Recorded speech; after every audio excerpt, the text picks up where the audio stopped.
Əvvəllər ölçü anlayışı yox idi. Yəni SML anlayışı. Bütün ölçülər individual götürülürdü. Sənaye inqilabı artıq hər şeyi dəyişdi. Fabriklər yaranmağa başladı və kütləvi istehsal başladı. Bununla da artıq ordu üçün əgər forma hazırlanırdısa, kütləvi şəkildə hazırlanmalı idi. Amma problem nədə idi?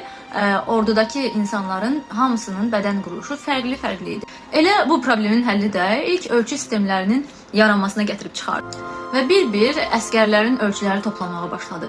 Boy ölçüsü, sinə, bel və nəticədə orta statistik olaraq insanları ölçü üzrə qruplara bölməyə başladılar. Buna təbii ki, elmi yanaşma lazım idi. Ona görə də artıq bu istiqamətdə antropometriya köməyə gəldi.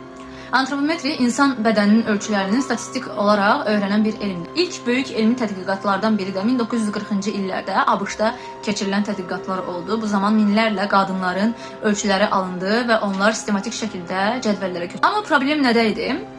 Bu ölçülər sırf ağ dəri, orta həcmli bədən quruluşuna malik qadınlara məxsus idi. Bu dünya üzrə tətbiq oluna bilmirdi.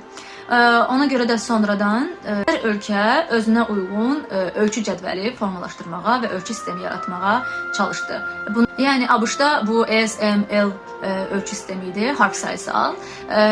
Avropada isə sayısal 38, 40, 42 və s. Bu arada bizim yazdığımız konstruksiya üzrə birinci kitabımızda Azərbaycanın tipik bədən quruluşuna uyğun olaraq ölçü standart cədvəli qeyd olunub. Bunu biz Ruyə xanımla bir yerdə müxtəlif insanların bədənlərini ölçərək cədvəl yaratmışıq. Yəni onlardan əldə edib siz istifadə edə bilərsiniz kütləvi istehsal. Qayda standart ölçüləri. Bu standart ölçülər nə üçün lazım idi? Çünki bir dənə konstruksiya bazasının üzərindən dəyişiklik etməklə digər ölçülərə keçid qanuna uyğunluğu tutmaq üçün əsasən bu standart ölçülər istifadə olunurdu. Bu kütləvi istehsalda prosesi daha da sürətləndirir. Buna qradasiya və ya seriyalama deyirlər. Standart ölçüdə geyimlər heç bir insana tam şəkildə uyğun deyil.